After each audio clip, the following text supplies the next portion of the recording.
What's going on, everybody? Bones here with Cajun RNEWBBQ. Hope you're doing fine. Y'all know I'm making it. Today is another episode of Bartending with Bones. Today we're doing up the pink tequila in honor of tomorrow being Cinco de Mayo. We're doing up silver tequila, extra dry vermouth, and grenadine.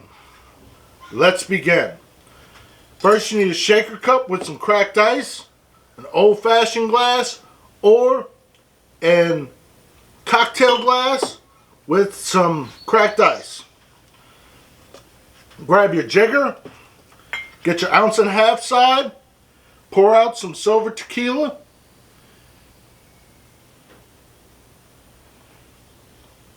There you go.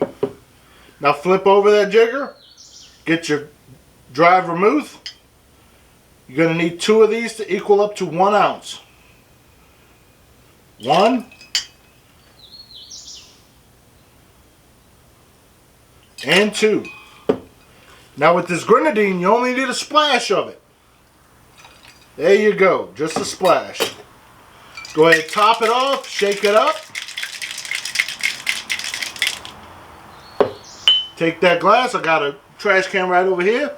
Dump out your ice.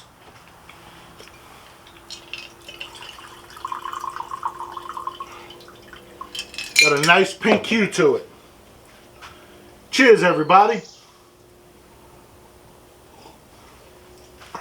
Very nice. That dry vermouth, just nice and dry. Then you've got the grenadine, nice little bit of sweetness to it. Just really sets it apart from other drinks that we've done so far in the channel. If you like what I'm doing, you know what to do. Thank you and have a good day.